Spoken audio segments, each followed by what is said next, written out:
स्वागत है एक बार फिर से आप सभी का हमारे ऑनलाइन प्लेटफॉर्म पर। तो साथियों, आज की इस नई अपडेट में आप सबको हम होम साइंस का जो सीरीज चल रहा था उसी का हम अगला क्लास लेकर के आए हुए हैं। चलिए वीडियो को बिना रुकावट का हम स्टार्ट करते हैं। जहां से छोड़े हुए थे उसको आगे जो पार्ट वाइज पार्ट आपको देखने के लिए मिल रहा था। अभी मैंने सोशियोलॉजी का भी एक पार्ट करा के रखा हुआ है ना। उसके बाद ये होम साइंस का तीसरा क्लास होने वाला है। इसमें थोड़ा सा लंबा क्लास चलने वाला है साथियों, तो इसलिए धैर्य को बनाए रखना है। चलिए हम यहाँ से स्टार्ट कर लेते हैं इन चीज़ों को। सबसे पहला क्वेश्चन आपके सामने आज रहेगा कि सामाजिकरण किसे कहते हैं। बच्चों में यह किस प्रकार होता है ना। बच्चों में यह किस प्रकार होता है, सामाजिकरण किसे कहते हैं। सामाजिकरण हमने समाज शास्त्र के अकॉर्डिंग भी बात किया हुआ था। समाज एक दूसरे पर नियंत्रण करता है, एक दूसरे से सहयोगी प्राप्त करता है या कोई भी मुसीबतों के अंतर्गत साथ देता है। समाज एक प्रक्रिया है, एक प्रोसेस है जिनके माध्यम से हम लोग सतत कंटिन्यू चलते रहते हैं, है ना। कोई भी चीज़ अगर होता है या कोई चीज़ परिणाम स्वरूप उनको ढालने की कोशिश करते हैं समाज के अंदर रह करके हम लोग। सामाजिकरण से तात्पर्य उस प्रक्रिया से है जिसके माध्यम से असहाय तथा असामाजिक मानव शिशु विकसित होने पर एक सामाजिक प्राणी के रूप में, है ना, एक सामाजिक प्राणी के रूप में रूपांतरित हो जाता है। इस प्रकार एक प्राणी शास्त्रीय शिशु को सामाजिक प्राणी बनाने की प्रक्रिया ही क्या कहलाती है, सामाजिकरण कहलाती है।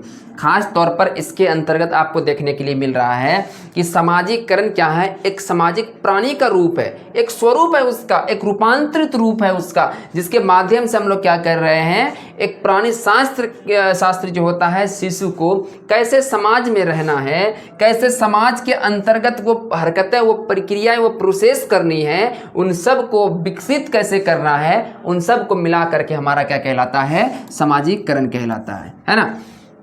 ग्रीन के अनुसार एक वैज्ञानिक साहब है, उसके अनुसार कहते हैं कि सामाजिकरण वह प्रक्रिया है जिसके द्वारा बालक सांस्कृतिक विशेषताओं और व्यक्तित्व को प्राप्त करता है ना। कहता है कि एक ऐसा चीज समाज या सामाजिकरण, समाज में ढल जो रहे हैं वो एक ऐसी चीज़ें हैं, उनकी ऐसी विशेषता है, उनकी ऐसी खूबियां हैं जो क्या कर रही है, सांस्कृतिक और व्यक्तित्व को प्राप्त करता है ना, आइडेंटिटी को प्राप्त करता है। अपनी आइडेंटिटी क्या है उनकी, उन आइडेंटिटी को वो क्या कर रहा है, प्राप्त कर रहा है ना। वो चीज़ें हैं आपका।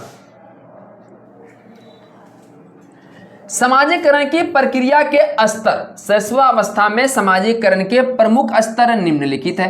पहला, मौखिक अवस्था।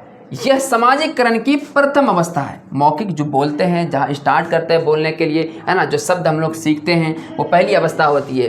गर्भ में भ्रूण आराम पूर्वक रहता है। बिल्कुल सही बात है। जब हम लोग गर्भाशय में बात करते हैं, है ना, यूटेरस के अंतर्गत जब बात करते हैं कि गर्भावस्था के दौरान जब गर्भ में भ्रूण यानी कि एम्ब्रियो जो पल रहा होता है, ठीक है, एम्ब्रियो जो पल रहा होता है आपका, वो एम्ब्रियो क्या करता है, वो आराम पूर्वक रहता है। जन्म के समय शिशु प्रथम संकट का सामना करता है ना। जब उनका शिशु का जन्म होता है, जन्म होते समय वो तकलीफ महसूस करता है, संकट महसूस करता है। वो आपका उसे सांस लेनी होती है, उसे क्या होती है, सांस लेनी होती है। पेट भरने के लिए श्रम करना पड़ता है। इसमें शिशु मौखिक रूप से दूसरों पर निर्भर होता है ना। इस समय शिशु अपनी देखभाल के लिए संकेत देने लगता है तथा अपना दुख सुख अपने हाव भाव के द्वारा प्रकट करता है, इसलिए इसे मौखिक अवस्था कहते हैं। यानी कुल मिलाकर के जब बच्चा माँ के गर्भ में पल रहा होता है, वो बच्चा जब जन्म लेता है, जन्म लेने के तत्पश्चात की बात हो रही है कि वो अपना हाव भाव प्रकट करने लगता है, अपने चीज़ों को बताने लगता है कि आखिरकार हम क्या कहना चाहते हैं, या उनके बच्चा, उनके मम्मी पापा जो होते हैं उन चीज़ों को पकड़ता है, हाव भाव को देखता है, उनको देख करके ये पता चलता है आपका, है ना, वो चीज़ें होती है। इसकी अवस्था क्या कहते हैं हम लोग, मौखिक अवस्था के नाम से जानते हैं। शैशव दूसरा अवस्था है। शैशव इसका शौध अवस्था। ये अवस्था लगभग 1.5 से 2 वर्ष से प्रारंभ होकर 3 से 4 वर्ष तक चलती है। बच्चों को इस बात का ज्ञान कराया जाता है कि उसे कब और कहाँ शौच करना है, हाथ साफ करना है, कपड़े गंदे नहीं करना है, इसी अवस्था में सिखाया जाता है। इसको हम लोग शैशव यानी शौच अवस्था के नाम से भी जानते हैं। तीसरा है तदात्मीकरण। अवस्था, इस अवस्था में शिशु यौन भेद सीखता है और अपने लिंग के बारे में जागरूक हो जाता है ना। ये काफ़ी इंपॉर्टेंट अवस्था है, इसको हम लोग तादात्म्यकरण अवस्था के नाम से जानते हैं। और बच्चा क्या करता है, अपने लिंग के बारे में, मेल फीमेल है ना, उस तरह की चीज़ों के बारे में वो जानकारी हासिल कर लेता है। आपका है फिर से इसी सीरीज के अंतर्गत आपका अति लघु उत्तरीय प्रश्न बीच बीच में आते जाएगा, लॉन्ग शॉर्ट वेरी शॉर्ट है ना, ये सब आते जाएगा आपका क्वेश्चन। पहला क्वेश्चन है संक्रामक रोग से क्या तात्पर्य। संक्रामक, आपको हम बता दें संक्रामक रोग के बारे में यहाँ पर पूछा है, लेकिन उससे पहले आप लोग इस जगह जरा सा देख लेते हैं। यहाँ क्या एक स्लाइड लेकर के हम लोग यहाँ पर देखते हैं ना, एक चीज़ें जरा सा देख लेते हैं उसमें क्या देखने के लिए आपको मिल रहा है। सबसे पहले आप लोग देख लीजिए, एक चीज़ याद रखिएगा है ना, डिजीज। क्या याद रखिएगा, डिजीज। डिजीज यानी कि ये होता है dis plus ease, dis plus ease, यानी कि जो चीज़ें निरंतर चल रही थी, जो चीज़ें निरंतर चल रही थी, कंटिन्यू प्रोसेस थी है ना, कंटिन्यू प्रोसेस थी, उसके अंतर्गत डिस लगा दीजिए, यानी कि वो बाधा हो गया। जो चीज़ें चल रही थी उन चीज़ों को, उन निरंतर चीज़ों में क्या हो गई, बाधा उत्पन्न हो गई, रुकावटें आ गई। और इजी, जो चीज़ें आसान थी, जो आसान रूप से हम जिंदगी व्यतीत कर रहे थे, वो चीज़ें अब आपका क्या हो गया, बाधा पूर्वक हो गया है ना। इसी को कुल मिला करके हम लोग क्या कहते हैं, बीमारी कहते हैं है ना। उसी को कुल मिला करके क्या कहते हैं हम लोग, बीमारी कहते हैं। उसी को कुल मिलाकर क्या कहते हैं हम लोग, बीमारी कहते हैं। अब ध्यान दीजिए, अब ध्यान दीजिए, इसके अंतर्गत क्या बातें चल रही थी हमारी है ना। ये चल रही थी कि बीमारी जो है, डिजीज जो है, ये दो प्रकार से होता है। दो प्रकार से क्या होता है, ध्यान दीजिए। एक होता है संक्रामक बीमारी है ना, संक्रामक रोग, संक्रामक रोग, और एक होता है आपका असंक्रामक रोग, असंक्रामक रोग। क्या देखने के लिए मिल गया, संक्रामक रोग वह रोग है ना, वह रोग जो एक व्यक्ति से दूसरे व्यक्ति में फैलता हो है ना, दूसरे व्यक्ति में फैलता हो, दूसरे व्यक्ति में फैलता हो, उसको कहते हैं संक्रामक रोग है ना, फैलता हो। और दूसरा क्या है, ऐसा रोग है ना, ऐसा रोग जो एक व्यक्ति से दूसरे व्यक्ति में नहीं फैलता हो, एक व्यक्ति से दूसरे व्यक्ति में नहीं फैलता हो है ना, एक व्यक्ति से दूसरे व्यक्ति में नहीं फैलता हो। अब देखो उदाहरण देख लो संक्रामक रोगों का। संक्रामक रोगों का उदाहरण देखोगे, सर्दी खांसी जुकाम हो जाएगा, टाइफाइड वगैरह हो जाएगा। इसके अंतर्गत बात करोगे, इसके अंतर्गत आपको देखने के लिए मिल जाएगा कि हृदय रोग हो जाएगा है ना। क्या हो जाएगा आपका, हृदय रोग हो जाएगा। हृदय रोग के बारे में बात कर लो है ना। इसमें से बात कर लो आपका लंग्स के बारे में, लंग्स संबंधी रोग बात कर लो। अरे इसी के अंदर बात कर लो कैंसर के बारे में है ना। ये सब क्या है, ये आपका असंक्रामक रोग है। इसी को इंग्लिश में हम लोग कहते हैं है ना, इसी को इंग्लिश के अंतर्गत हम लोग कहते हैं, इसी के अंतर्गत हम लोग इंग्लिश में कहते हैं कि आपका कम्युनिकेबल डिजीज। क्या कहते हैं हम लोग, communicable disease, communicable disease, communicable disease है ना, कम्युनिकेबल डिजीज। और उसको कहते हैं हम लोग नॉन कम्युनिकेबल डिजीज, इसको कहते हैं non communicable disease, communicable disease है ना। ये चीज़ें आपको इंग्लिश के अंदर देखने की जरूरत है। यहाँ से आपको एक नंबर का क्वेश्चन आपको देखने के लिए मिल जाता है ना। चलिए बातें कर लेते हैं हम लोग। अब जहाँ पर थे हम लोग वहाँ चलते हैं। देखिए ये है आपका क्या कहता है, संक्रामक रोग। आप तो समझ गए होंगे आप लोग संक्रामक रोग किसको कहते हैं। जो ये रोग क्या होता है, एक व्यक्ति से दूसरे व्यक्ति में फैलता है, उसको कहते हैं संक्रामक रोग। अगर यहीं पर हम दूसरा क्वेश्चन पूछ देंगे, बताइए भाई नॉन कम्युनिकेबल डिजीज किसको कहेंगे और संक्रामक रोग किसको कहेंगे है ना, कम्युनिकेबल डिजीज किसको कहेंगे, तो फिर बताना पड़ेगा आपको कि जो ऐसा रोग जो एक व्यक्ति से दूसरे व्यक्ति में नहीं फैलता हो उसको कहते हैं हम लोग नॉन कम्युनिकेबल डिजीज। अगला है एड्स। एड्स कैसे फैलता है, देखो एड्स कैसे फैलता है, संक्रमित सुइयों से है ना, संक्रमित सुइयों से, या फिर आप हजामत यानी कि दाढ़ी जो बनाते हैं है ना, हजामत दाढ़ी बनाने से उसके फैलता है ना, सिरिंज से फैलता है ना, आपका सिरिंज से भी फैलता है। ये अलग अलग तरीके से आपको देखने के लिए मिल जाएगा है ना। ये अलग अलग तरीके से देखने के लिए मिल जाएगा। दूसरे का इंजेक्शन इस्तेमाल किए गए, फिर वो इंजेक्शन दूसरे में इस्तेमाल कर रहे हैं तो भी आपको यहाँ पर देखने के लिए मिल जाएगा, तो भी व्यक्ति आपका एड्स से ग्रसित हो जाएगा।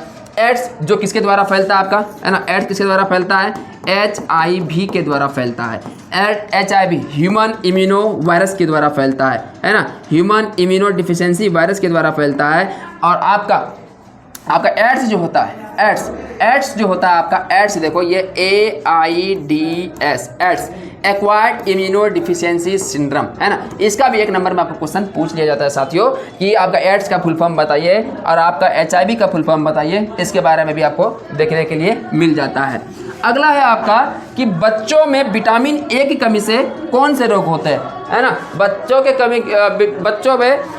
कमी से कौन सा रोग होता है, विटामिन, क्या कह रहे हैं, बच्चों में विटामिन A की कमी से कौन सा रोग होता है। देखो विटामिन A की कमी से क्या होता है, रतौंधी होता है। अब याद रखिएगा जब शाम का समय होता है ना, जब शाम का समय होता है तब देखिएगा आपको दिखने नहीं लगेगा, है ना, अनर चटका टाइप से लगेगा।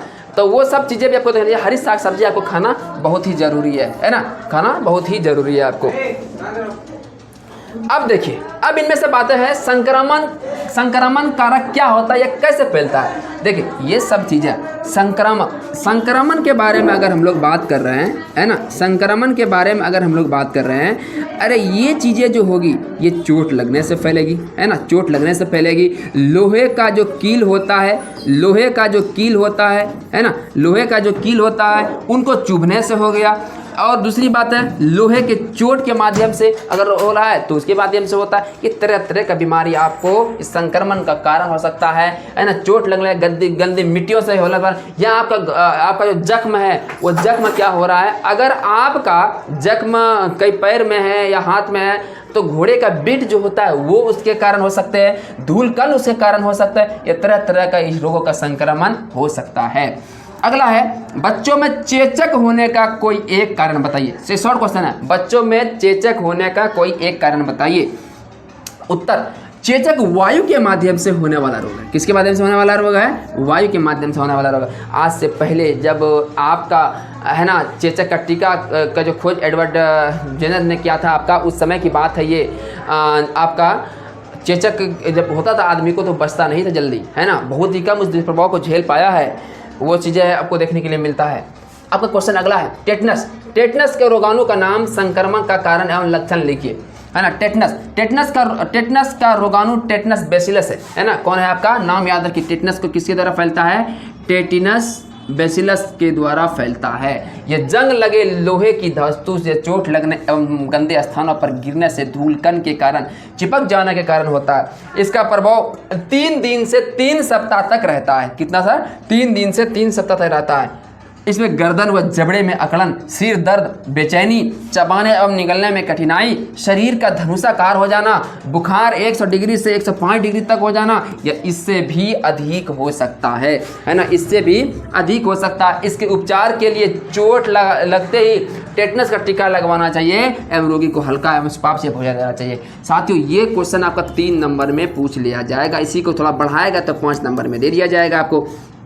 लेकिन एक बात याद रखिएगा, इसी के अंतर्गत जब पूछा जाएगा कि टेटनस का टीका जो है ना, क्या अच्छे व्यक्ति लगा सकते हैं, हाँ 6 महीने के अंतर्गत अच्छे व्यक्ति भी लगा सकते हैं। क्योंकि अगर ज़िंदगी में कभी आपको चोट लग गया हो या कोई तरह का परेशानी आपका कहीं दब उब गया हो तो टेटनस का टीका लेने से, या फिर अगर आप वेल्डिंग वगैरह से वेल्डर हो, है ना, तो अगर लोहे वगैरह काम करते हो तो टेटनस का टीका आपको लेना चाहिए। उनसे क्या होता है, आपको आपके शरीर में जो हानिकारक संक्रमित जो कीटाणु होता है जो उत्पन्न हो रहा हो तो वो आपका मर जाता है, ठीक है ना। इससे आपको टेटनस होने से बचाता है। फिर अगला है प्रश्न, टीबी के 4 लक्षण बताइए। ये जो 2013 में यह क्वेश्चन आपका पूछा गया है। उत्तर, लक्षण 1, भार में कमी आने लगती है, हल्का ज्वर रहता है, भूख में कमी आ जाती है, थूक में खून आने लगता है ना। ये सब चीज़ें आपको कहाँ पर देखने के लिए मिल रहा है, ये आपका टीबी के लक्षण है, 4 लक्षण है। एक बात याद रखिएगा, हम डिजीज वाला चैप्टर भी किसी दिन जो है ना करा देंगे, ठीक है। डिजीज वाला जो है चैप्टर वो भी करा देंगे, वो सारा डिजीज के बारे में निकल जाएगा आप लोगों का भी। नंबर 2, स्तनपान शिशु को स्वाभाविक रोग निरोधी क्षमता, है ना, इम्यूनिटी की यहाँ बात हो रही थी। करता है वो व्याख्या कीजिए। क्या बोला? स्तनपान शिशु को स्वाभाविक रोग निरोधी क्षमता प्रदान करता है। अरे कहने का अर्थ है माँ जो अपने बच्चे को दूध पिलाती है कैसे वो रोग से निरोधी क्षमता प्रदान करता है ना, उसके बारे में चर्चा की जा रही है। उत्तर: प्रसव के तत्काल बाद 24 से 48 घंटों के अंदर माता के स्तनों से दूध आने लगता है। बिल्कुल सही बात है। और याद रख, इसी के एक क्वेश्चन निकलेगा, माता के स्तनों से जो पहला दूध निकल करके सामने में आता है उसको कहते हैं कोलेस्ट्रम, है ना, कोलेस्ट्रम कहते हैं, कोलेस्ट्रम कहते हैं। और ये होता है गाढ़ा पीला कलर का, गाढ़ा पीला कलर का होता है ना। माँ का पहला दूध कोलेस्ट्रम कहलाता है और कैसा होता है? गाढ़ा और पीला कलर का होता है। याद रखिए, वेरी वेरी इंपॉर्टेंट है आपके लिए, ठीक है। हाँ, लगता है परंतु आरंभ में 2-3 दिनों तक स्तनों से गाढ़ा पीले रंग का द्रव्य पदार्थ निकलता है, इसे कोलेस्ट्रम कहा जाता है। देखो वही बात जो मैंने बताया, यहाँ पे लिखा हुआ है। इस दूध में प्रोटीन, विटामिन ए तथा प्रतिरोधक तत्वों की अधिकता होती है। यह कोलेस्ट्रम 10 मिली से 40 मिली मात्रा तक ही निकलता है और इसकी रोग रोधक प्रतिरोधक क्षमता के द्वारा पाचक रचनाओं का निर्माण होता है ना, जो बच्चों को कई बीमारियों से बचाए रखता है। याद रखिएगा इस बात को, वेरी वेरी इंपॉर्टेंट क्वेश्चन है आपके बोर्ड के नज़रियों से, है ना। अगला है आपका पोलियो किस प्रकार फैलता है, इसके लक्षण, उद्भव काल संक्षेप में लिखिए। ये क्वेश्चन आपका 5 नंबर का है ना। कितना नंबर का? आपका 5 नंबर का। याद रखिए, वेरी वेरी इंपॉर्टेंट। पोलियो एक विषाणु द्वारा फैलता है। किसके द्वारा फैलता है? विषाणु द्वारा फैलता है, जो दूषित पानी एवं दूषित भोजन में पाया जाने वाला पोलियो होता है। पोलियो का उद्भव काल है 7 से 12 दिन तक होता है। रोगी को ठीक होने में 2 सप्ताह लगते हैं, किंतु पूर्ण स्वास्थ्य काफी समय उपरांत होते हैं। शिशु का लक्षण क्या होगा? फीवर आ जाएगा। ज्वर मतलब क्या? फीवर 99 डिग्री से लेकर के 100 डिग्री फ़ारेनहाइट तक रहेगा। उल्टी होगा, सिरदर्द होगा, अतिसार होगा, दस्त भी होगा। कुछ लकवा तथा अपंगता के प्रभाव से जन्म से ही समय पीड़ित हो सकते हैं। हम कहते हैं पोलियो की दवाई जो कहता है ना, बच्चे को कहते हैं 2 बूंद जिंदगी के लिए, वो 2 बूंद, 1 बूंद का ही कीमत लगभग 1800 से 2000 रुपया है। प्राइवेट में जाइएगा आप तो। इसीलिए पोलियो की दवाई जो बच्चे को अवश्य पिलाएं, उससे बेनिफिट से सरकार आपको फ्री में दे रही है ना। आप उसके ऊपर जाइए, उनको पिलाइए, सही समय पर उसको पिलाइए। रोगी की देखभाल, उल्टी और ज्वर पर नियंत्रण रखना चाहिए। डॉक्टर के निर्देशों का पालन करना चाहिए जो डॉक्टर बताए हैं। शिशु को आराम देना चाहिए जिससे मांसपेशियां को आराम मिले। पोलियो की दवा मौखिक विषाणु टीका 6 सप्ताह के उपरांत 4 से 6 सप्ताह के अंतराल में दी जाती है, तो वो टीका भी आपको क्या करना है? लगवाना चाहिए, है ना। बच्चों को स्तनपान कराने के लाभ को लिखिए। क्या लाभ है बच्चों को दूध पिलाने के? माता अगर दूध पिलाएगी तो स्तनपान की उपयोगिता, स्तनपान शिशु को विभिन्न रोगों से बचाता है, क्योंकि शिशु को स्तनपान कराने से माता तथा शिशु दोनों को संतोष प्राप्त होता है। बच्चे को भूख मिट जाती है और उनका जो माँ के जो स्तन में दूध भरा रहता है वो भी आपका निकलने से दूध का उत्सर्जित क्षमता भी बढ़ता है और उसको आराम भी मिलता है ना। माता के दूध को शिशु का स्तन में प्रत्यक्ष ही ग्रहण करता है, इसलिए उसमें रोगाणुओं की उपस्थिति की संभावना ही नहीं होती है। माता का दूध शिशु के शारीरिक रूप में स्वस्थ रखता है तथा भावनात्मक सुरक्षा प्रदान करता है। स्तनपान कराने से शिशु में रोग प्रतिरोधक क्षमता में वृद्धि होती है।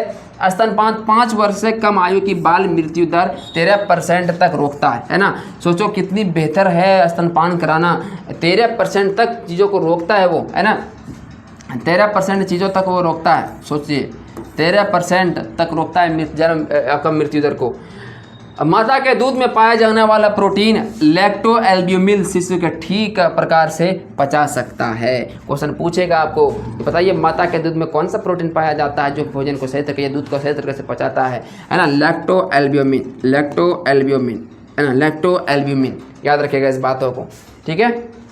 चलिए हम लोग अगले क्वेश्चन की बात कर लेते हैं। अगला क्वेश्चन आपका है रोग प्रतिरोधक क्षमता के बारे में बात की जा रही है यहाँ पे, है ना। जरा ध्यान से देखेंगे आप लोग, रोग प्रतिरोधक क्षमता के बारे में बात कर रहे हैं। प्रश्न क्या 3 है। अगला आपका दीर्घ उत्तरीय प्रश्न के ही अंतर्गत आपको देखने के लिए ये प्रश्न मिलेगा। तो साथियों यहाँ से हम लोग बात कर रहे हैं रोग प्रतिरोधक क्षमता के बारे में, है ना, जिसको हम लोग कहते हैं इम्यूनिटी के नाम से जानते हैं।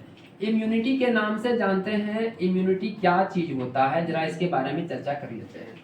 इम्यूनिटी आपका एक, जैसे देखते हैं कोई भी बड़े व्यक्ति होते हैं उसका एक बॉडी गार्ड होता है, उसी प्रकार से हमारे बॉडी के अंतर्गत बॉडी को देखभाल करने के लिए हमारे अंदर एक सिस्टम होता है जिसका नाम होता है इम्यूनिटी सिस्टम। इनमें से आपका जो ब्लड पढ़ते हैं आप लोग, ब्लड के अंतर्गत WBC भी आपको देखने के लिए मिलता है ना। ये व्हाइट ब्लड सेल जो होता है आपका, वहां से आपको ये बॉडी के अंतर्गत आपका WBC जो कि फाइटिंग करने में मदद करता है। आपका जो बाहरी पैथोजेंस होता है, उन पैथोजेंस रोग कारक को, जैसे कि आपका बैक्टीरिया, वायरस, प्रोटोजोआ है ना, कृमि वगैरह सबको क्या करता है, आपका मार करके भगाने के लिए काम करता है। ठीक है, देखिए क्या तात्पर्य है, विभिन्न प्रकार की रोग प्रतिरोधक क्षमताओं को संक्षिप्त में समझाइए। जहां बाबू संक्षिप्त की बात आ जाए, समझ में 5 नंबर की बात की जा रही है ना। ये लॉन्ग क्वेश्चन की बात की जा रही है।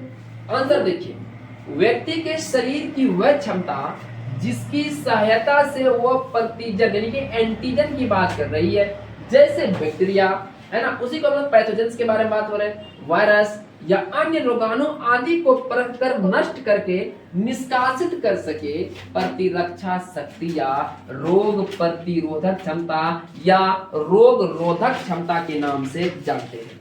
अब होता है WHO वर्ल्ड हेल्थ ऑर्गेनाइजेशन के बारे में बात हो रही है कि उसके अनुसार व्यक्ति में रोग प्रतिरोधक क्षमता 2 प्रकार की होती है। एक होता है ना, एक होता है इनेट इम्यूनिटी, है ना, एक होता है इनेट इम्यूनिटी और एक होता है आपका एक्वायर्ड इम्यूनिटी। देखो क्या होता है एक्वायर्ड इम्यूनिटी, ध्यान दीजिएगा, एक इनेट और एक तो क्या है आपका एक्वायर्ड है।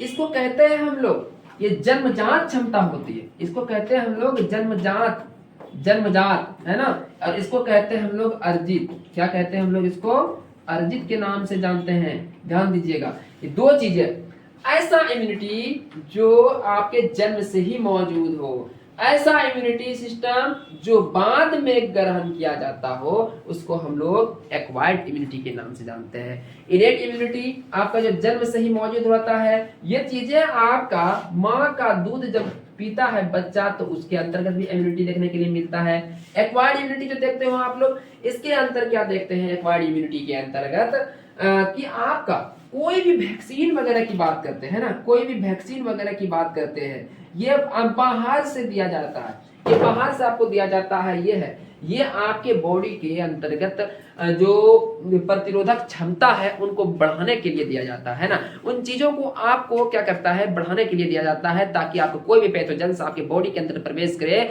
उनको प्रवेश करने के तत्पश्चात उसको मार भगाए और आपके बॉडी को क्या करे, क्षमता प्रदान करे, लड़ने की शक्ति प्रदान करे, आपको बीमारी से बचाए, है ना। चलिए आगे बात कर लेते हैं हम। व्यक्तिगत प्रतिरक्षा, कुछ व्यक्तियों को जन्म से ही कुछ विशेष रोगों से लड़ने की क्षमता होती है, जबकि अन्य पारिवारिक सदस्य उन रोगों से ग्रसित हो सकते हैं। जातिगत क्या होता है, जाति विशेष में वंशानुगत रोग प्रतिरोधक क्षमता प्राप्त होती है, जैसे अफ्रीकन हबशी जाति में पति ज्वर नहीं होता, उनमें से इस ज्वर की रोग प्रतिरोधक क्षमता जन्म से ही क्या होती है, उपलब्ध होती है ना। याद रखेंगे इन चीजों को जरा सा आप लोग बेहतर ढंग से। दूसरा आ गया अर्जित प्रतिरक्षा, ये पुनः 2 प्रकार की होती है, एक होता है एक्टिव, एक होता है इनएक्टिव, है ना। यानी कि कहते हैं सक्रिय प्रतिरक्षा। सक्रिय प्रतिरक्षा के अंदर क्या होता है, व्यक्ति रोगाणुओं के संपर्क में आने पर उन रोगाणुओं के प्रतिरक्षी निर्मित कर लेता है, एक बार विकसित होने पर लंबे समय तक बनी रहती है। व्यक्ति को जब कोई रोग हो जाता है या फिर रोगाणु शरीर में प्रविष्ट हो जाते हैं किंतु लक्षण विलुप्त हो जाते हैं, है ना, इस परिस्थिति में भी प्रतिरक्षी उत्पन्न होते हैं जो भविष्य में संक्रमण से शरीर को रक्षा प्रदान करते हैं। ये चीजें क्या हो रही है, ये चीजों को प्राप्त मुक्ति करने के लिए हम लोग क्या करते हैं, टीकाकरण के द्वारा रोगों से मुक्ति प्राप्त होती है। ये 3 प्रकार से देखने के लिए मिलता है आपका, जीवित वैक्सीन में BCG, मृत वैक्सीन में चेचक, पोलियो तथा जीव विषय यानी DPT, डिप्थीरिया, पार्चुचिस, टेटनस, ये 3 है। याद रखिएगा, ये भी क्वेश्चन आपका पूछा जाता है। DPT का फुल फॉर्म डिप्थीरिया, पार्चुचिस और टेटनस, है ना, बेसिलस कलमेटेगोरिन, ये भी आपका BCG का फुल फॉर्म पूछा जाता है।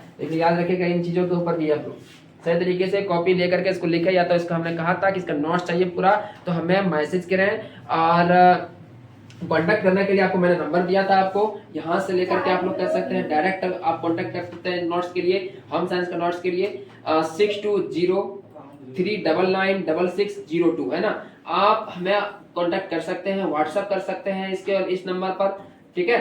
व्हाट्सएप के ऊपर आपका क्या मिल जाएगा, नोट्स मिल जाएगा, है ना। अब बेहतर ढंग से पूरे सीरीज का नोट्स आपको हम देंगे, इस पूरे सीरीज का नोट्स देंगे, बाकी तो वीडियो आएगा ही, आप वहां से देख सकते हैं, है ना। अगला देखिए, निष्क्रिय प्रतिरक्षा क्षमता। जब एक मानव या पशु के प्रतिरक्षी दूसरे मानव में प्रवेश करते हैं, इनकी रोगों से लड़ने की क्षमता कुछ समय के लिए किंतु शक्ति तीव्र होती है, जैसे ही प्लेसेंटा द्वारा स्तनपान शिशु को रोग से बचाता है। अब अगला क्वेश्चन है आपका कि प्रश्न 1 के बारे में बात हो रही है कि दोषपूर्ण शरीर रचना वाला बालक क्या कहलाता है, अरे अपंग कहलाता है ना। प्रश्न 2 में क्या बात हो रही है, सांकेतिक भाषा का प्रयोग किनके द्वारा किया जाता है, अरे गूंगे बहरे बच्चों के द्वारा किया जाता है। वो बनाएगा, मान कर चलिए ये बनाया, इसमें से लगा दिया, इसको ए बना दिया, इसको है ना बी बना दिया, ऐसे करके ऐसे बना दिया, सी बना दिया, ऐसे करके आपको क्या बनाएगा, ई बना दिया। ये क्या है, सांकेतिक भाषा है। ये सांकेतिक भाषा के अंतर्गत कौन इस्तेमाल करते हैं भाई, ये गूंगे करते इस्तेमाल, ये बहरे इस्तेमाल करते हैं, है ना। अंधापन किस विटामिन की कमी से हो जाता है, विटामिन ए की कमी से। अरे ये बीमारी आपका रतौंधी के नाम से भी जानते हैं, है ना, रतौंधी के नाम से भी जानते हैं, ध्यान दीजिएगा इस बात को, रतौंधी के नाम से भी इस बीमारी को जानते हैं। और ये चीजें देखते हैं आप लोग, थोड़ा सा समय ढलने के बाद, शाम ढलने के तत्पश्चात ही क्या होता है, आपका दिखना बंद हो जाता है ना, चटका टाइप से लगने लगेगा। क्षति या नुकसान किसे कहते हैं, देखिए क्षति या नुकसान किसको कहते हैं हम लोग, मानसिक रूप से आंशिक हानि या असामान्यता तथा शरीर की संरचना कार्यों में कमी या असमानता को क्या कहेंगे हम लोग, क्षति के नाम से जानेंगे। अक्षमता, जो कि कोई भी व्यक्ति अपने व्यवहार, अपने क्रियाशीलता या फिर उसकी योग्यता में जब कमी आ जाती है, उसको हम लोग क्या कहते हैं, अक्षमता कहते हैं। अक्षमता बालक भी होता है आपका, उसी के बारे में चर्चा कर रहे हैं यहाँ पे। अक्षमता क्या है, अक्षमता क्या होता है कि व्यवहार अथवा क्रियाशीलता के प्रदर्शन की योग्यता में कमी आना, जिससे उसका व्यवहार मनुष्यों के व्यवहार की परिधि में न आता हो, वो अलग हो जाता हो, उसको हम लोग क्या कहेंगे, अक्षमता। कोई चीज कर ही नहीं पाता हो, अगर हम देंगे कलम लिखने के लिए, वो कलम नहीं से नहीं लिख पाएगा, क्या वो क्षमता हो गया उसके अंदर, उसको एबिलिटी नहीं है ना। उसके बाद देखिए शॉर्ट आंसर में, शारीरिक और क्षमता के 2 प्रकार होते हैं। शारीरिक और क्षमता के प्रकार आपका क्या है, शारीरिक और क्षमता से युक्त दोषपूर्ण अंगों वाले बालक निम्नलिखित होते हैं। कौन कौन से होते हैं, जरा सा देखते हैं यहाँ पे हम लोग। पहला देखिए, गतिशीलता। अयोग्यता की श्रेणी में शारीरिक अयोग्यता से युक्त व्यक्ति सम्मिलित होते हैं। इसमें सम्मिलित है उच्च अवयव योग्यता तथा शरीर के विभिन्न अंगों के समन्वय के अयोग्यता।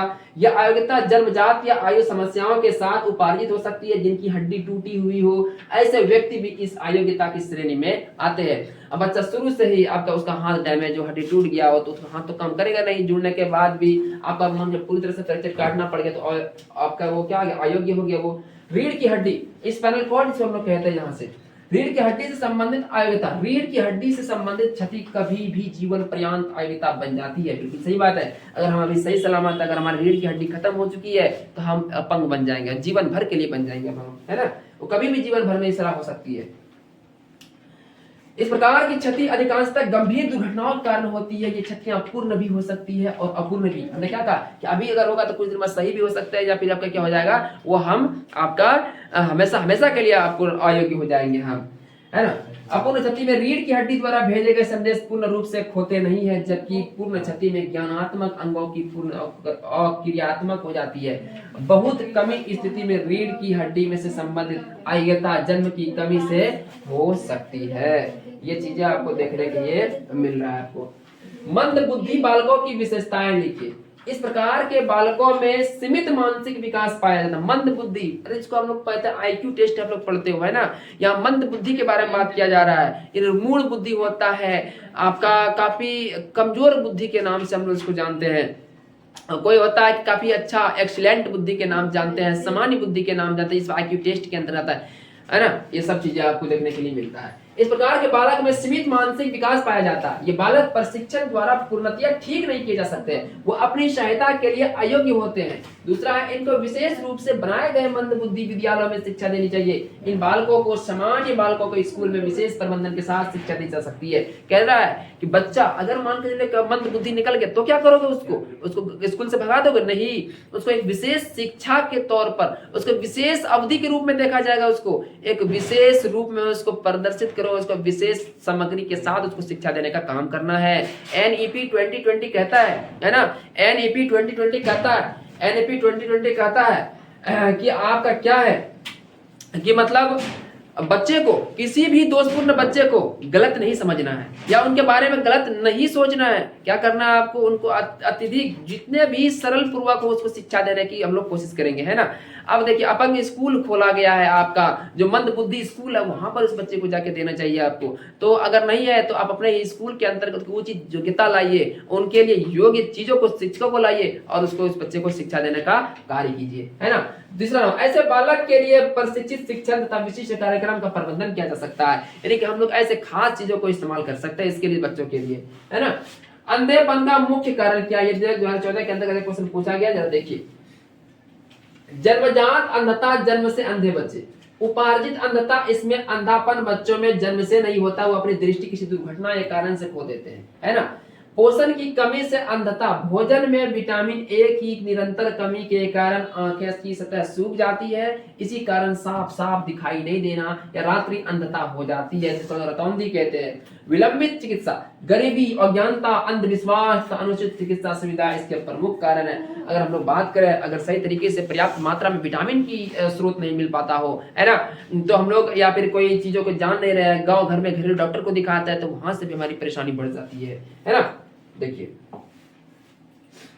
जन्मजात अंधता एवं अर्जित अंधता में क्या अंतर है, उसको अंतर लिखना है। जन्मजात अंधता, अर्जित अंधता। देखो, अर्जित और जन्मजात, जन्मजात शुरू से ही अंधता होगा और अर्जित मतलब क्या, अर्जित क्या, लाना, खींचना, यानी अर्जित अंधता में हम बातें कर सकते हैं किसी दुर्घटना या किसी भी परेशानी से हमारी वो अंधता आ गई हो। इन बालकों में जन्म से ही नहीं देखने की आवश्यकता होती है। और दूसरा, इनमें क्या, इन बालकों की शिक्षा के लिए किसी विशेष शिक्षा की आवश्यकता होती है। इन बालकों में बाद में किसी दुर्घटना के कारण अंधता आ जाती है और इन बालकों की शिक्षा के लिए भी विशेष व्यवस्था करनी पड़ती है। इन बालकों को पढ़ाने के लिए भी खेल विधि, मॉडल, रिकॉर्डेड टैप्स, है ना, इस सब का प्रयोग हम लोग आदि कर सकते हैं। जो बच्चा अंधा है तो वो सुन सकता है, लेकिन उसके लिए क्या है, म्यूजिक हम लोग लगाएंगे, है ना, रिकॉर्डेड टेप वगैरह सब करके उसको पढ़ाना करेंगे। ब्रेल लिपि का इस्तेमाल करेंगे, जो कि लुइस ब्रेल ने खोजा था आपका, है ना। जरा सा ध्यान दीजिएगा इन सब चीजों को आप। इन बालकों को पढ़ाने के लिए खेल विधि, मॉडल, रिकॉर्डेड टेप्स आदि का प्रयोग कर सकते हैं। अगला क्वेश्चन है आपके पास सामने में, बच्चों में बहरेपन के क्या कारण हो सकते हैं। लॉन्ग टाइप दीर्घ उत्तरीय प्रश्न आपके सामने में, बच्चों में बहरेपन के क्या कारण हो सकते हैं। ध्यान दीजिए, बहरापन कई कारणों से हो सकता है, जैसे प्रवाहक बहरापन तथा संवेदी, यानी कि कोई ऑर्गन, सेंसर ऑर्गन के बारे में बात की जा रही है। तंत्रिकीय बहरापन, वो प्रवाहक तथा उपार्जित बहरापन। प्रवाहक बहरेपन में ध्वनि का प्रवाह कान में हवा के द्वारा होता है। टेपनिक झिल्ली तक पहुंचने पर ही ध्वनि की तरंग अर्ध गोलाकार नलियों में द्रव का स्तर बदल देती है। बाहरी कान के हवा के रास्ते को चालकीय पथ कहते हैं। इसके कारण कान में मैल जमा होना, कान में कुछ गिरना, बाहरी कान में सूजन होना आदि हो सकते हैं। प्रवाहक बहरेपन यूस्ट्रेशियन ट्यूब में रुकावट पैदा कर देता है, जिससे कान का तरल पदार्थ लेई की तरह गाढ़ा हो जाता है। इससे शल्य चिकित्सा द्वारा बाहर निकाला जा सकता है। आपने देखा होगा क्या बनाता है कि मशीनों के द्वारा कान की जांच, है ना, क्या करता है वो मशीन के द्वारा, अगर इसके अंदर गाढ़ा तरह गंदगी जमा होती है या गहरापन लय के तरह बन जाता है, उनको क्या करता है मशीन के द्वारा निकाला जाता है, सफाई किया जाता है, तब जाकर के आपका नली साफ होती है, वो ड्रम तक आपका आवाज जाती है, फिर आप कानों तक क्या होती है वो सुनने का काम करते हैं, है ना।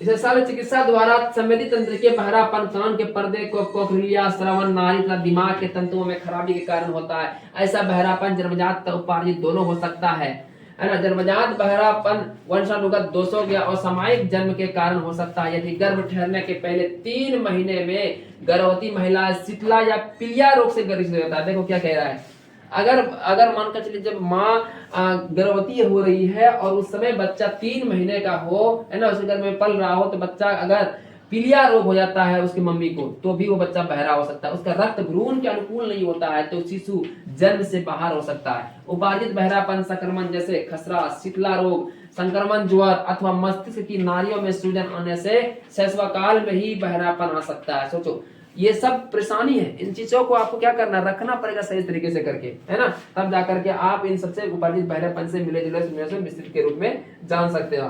ठीक है, समस्यात्मक बालक वेरी वेरी इंपॉर्टेंट, ये आपका क्वेश्चन पूछा जा सकता है।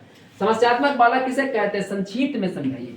अरे समस्यात्मक बालक शब्द का प्रयोग उन बालकों के लिए किया जाता है जिनका व्यवहार असामान्य होकर समस्या उत्पन्न करता है।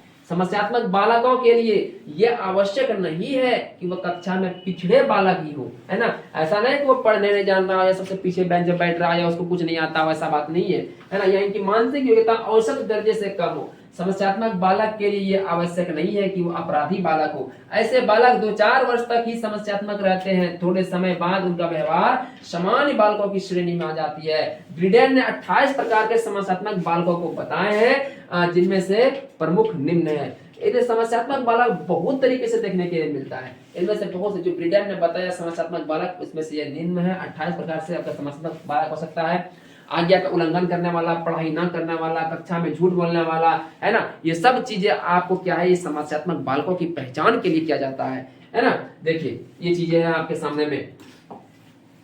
आपका क्वेश्चन है शिशु सदन कहाँ होना चाहिए। देखो शिशु सदन जब भी आए, पिछले भी मैंने बताया, पिछले भी वीडियो में बताया या किसी वीडियो में पीछे और क्वेश्चन में बताया, शिशु सदन कहाँ होना चाहिए, घर के आसपास होना चाहिए। शिशु सदन है क्या, उसको हम बता चुके हैं। मोबाइल क्रैचेज है ना, इसके बारे में बता चुके हैं हम लोग। चलते फिरते शिशु सदन के बारे में बता चुके हैं आपको हम, ध्यान दीजिएगा, ऐसा वेरी वेरी इंपॉर्टेंट क्वेश्चन है। समेकित बाल विकास परियोजना यानी ICDS integrated child development services के बारे में हो रही है बात यहाँ पे। कितना वर्ष तक के आयु के बच्चे को स्वास्थ्य आहार की स्थिति में सुधार के लिए संचालित है, तो उसमें अरे 0 से 6 वर्ष के आयु में, चूंकि बाल बाड़ी आंगनबाड़ी की बात हो रही है। आंगनबाड़ी केंद्र पर शिशु के लिए सुविधाएं उपलब्ध हो जाती है, शिक्षा, स्वास्थ्य सुविधाएं, भोजन आदि व खेल की भी सुविधाएं उपलब्ध होती है। बच्चों की मूलभूत आवश्यकताएं कौन कौन सी है, अरे मूलभूत जो रोजमर्रा की जिंदगी में इस्तेमाल कर रहे हैं हम लोग, उसको क्या कहते हैं, मूलभूत संरचनाएं कहते हैं। बच्चों की मूलभूत आवश्यकताएं खाना, कपड़ा, शारीरिक मानसिक सुरक्षा, वृद्धि तथा विकास आदि क्या हमारा मूलभूत संरचनाएं है ना। बालवाड़ी में क्या सिखाया था, अरे बालवाड़ी में बच्चों को चित्रकारी करना सिखाते हैं, ना उनकी मिट्टी से बनाई वस्तुओं की सिखाते हैं, या फिर उनकी कलाकारी करने के लिए देखो क्या करता है ना, वो मैट मिलता है, उनको सजाना होता है, उनको सजाना होता, उन मैट को क्या करता है, सजाना होता है या उसको लगाना होता है। ऐसे मिलेगा, इसमें लिखा रहेगा आपका ए, मानकर चले ए लिखा रहेगा, ठीक है। इसके ऊपर दूसरा बी वाला इसको सजाएगा, इसमें घुसेगा बी वाला, ठीक है, इसमें बी वाला घुसेगा,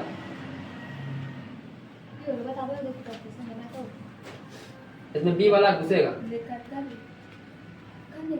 ठीक है, बी वाला घुसेगा, तब ये जेड तक चलेगा। आपका चित्रकारी कर रहा है बच्चा, है ना। एक अच्छे क्रैच की 4 सुविधाओं की सूची बनाइए अथवा इसके लाभ बताइए। देखो शिशु सदन द्वारा मिलकर 4 सुविधाएं प्रदान की जाती है। पहले क्रैच बच्चों या छात्रों को मेज पर बैठाकर खाना खिलाने का ढंग सिखाते हैं। बहुत से छोटे बच्चों को क्रैच स्टाफ द्वारा भोजन खिलाया जाता है। क्रैच प्रत्येक छोटे बच्चों को चारपाई प्रदान करते हैं। क्रैच को औषधि तथा प्राथमिक चिकित्सा का प्रदान करते हैं। ये सब चीजें बच्चों को जरूरत की चीजें होती है, वो सब चीजें बच्चों को प्रदान की जा रही है ना। बच्चों को शिशु सदन में रखने के निम्नलिखित लाभ, क्या क्या लाभ है। देखो सबसे पहले लाभ तो बच्चों के अपने आयु के मित्र समूह मिल जाते हैं।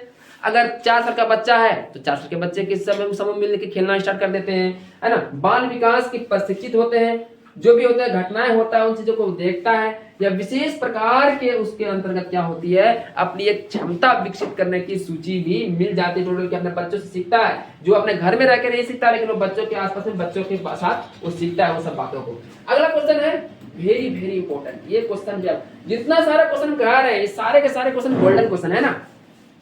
क्या कहते हैं, एक नवजात शिशु को देखभाल किसी अन्य आया के बजाय, ये घर में जो आया बुलाते हैं देखभाल करने के लिए बच्चों को, उनके क्या बजाय संबंधियों द्वारा किए जाने के लाभ बताइए। देखो लास्ट क्वेश्चन है इस वीडियो का, ये आपका लास्ट क्वेश्चन है इस वीडियो का आपका। संयुक्त परिवार में जहां दादा दादी चाचा चाची बुआ ताई ताऊ आदि एक ही घर में एक साथ रहते हैं, खाला खाला जो भी कहते हैं उसको हम लोग, है ना, वह माता पिता की अनुपस्थिति में परिवार के अन्य सदस्य बच्चों की देखरेख कर लेते हैं। परिवार में दादा दादी तथा अन्य सदस्यों की उपस्थिति बच्चों के व्यक्तित्व पर अनुकूल प्रभाव डालती है। दादा दादी बच्चों को प्यार तथा सुरक्षा प्रदान करते हैं और अनच्छता पड़ने पर बच्चों के माता पिता को भी मार्गदर्शन प्रदान करते हैं। देखिए इसमें हमने बात क्या कहते हैं, एक नवजात शिशु एक नवजात शिशु के बारे में बात कर रहे हैं, है ना, कि कैसे हम लोग बच्चों को देखभाल किसी अन्य आया के बजाय करते हैं। चलिए मिलते हैं हम लोग अपने नेक्स्ट वीडियो में, तब तक के लिए जय हिंद। और ऐसे वीडियो में बने रहिए, आप लोग देखते रहिए। ऐसे ही बहुत सारे नोट्स के लिए हमने आपको बताया हुआ, आप संपर्क कर सकते हैं हमारे व्हाट्सएप पर, आइए वहां पर आपको ये सारा नोट्स आपको अवेलेबल मिल जाएगा। तब तक के लिए जय हिंद।